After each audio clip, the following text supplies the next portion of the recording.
When I travel outside the country, I see a lot of foods here that are banned in other places in the world. Yeah. Banned. You can't even sell it legally in a grocery store, and it's everywhere here in the United States. Crazy, yeah. What is that? I mean, there's a whole plethora of foods that are like that. In particular, certain additives that we use in the U.S., like certain food dyes, are outlawed. You know, many of them have been found to contribute to ADHD in children, and also carcinogens.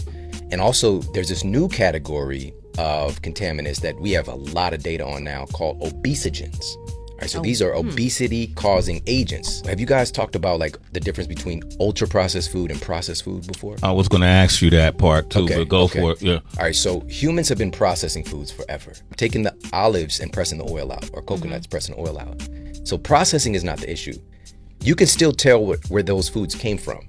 Ultra-processed foods, these are foods that when you see like a field of corn or a field of wheat, and somehow that shit becomes Pop-Tarts or a bowl of Lucky Charms. Okay, yeah. Right, or Funyuns, right?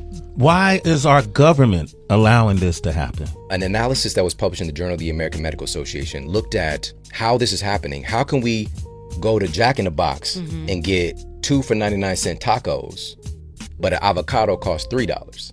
One avocado that falls off a tree costs more than 2 cost-intensive tacos, including all the meat, all the so-called vegetables, right. all the processing of making it, the wrapping, the marketing, all that stuff is very cost-intensive. How does that cost less? And what it is because of government subsidies.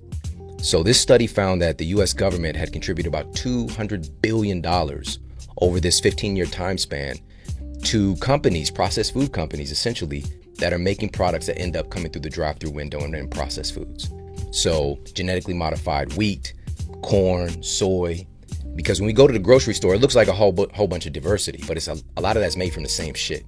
This other analysis found that they looked at who's consuming these government subsidized foods. They found that in particular, low-income communities and people who had the highest intake of government subsidized foods had a 30% greater incidence of having obesity, type 2 diabetes, inflammation, all these things. Yeah.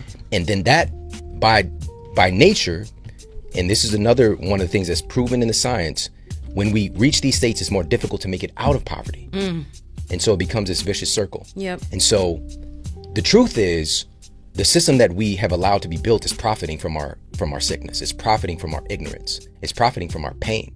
We have a $4.2 trillion healthcare system.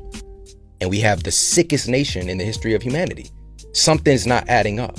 And so I'm a big fan of looking at the results. We're not doing okay because we're allowing people to take advantage of us. And that shit is over now.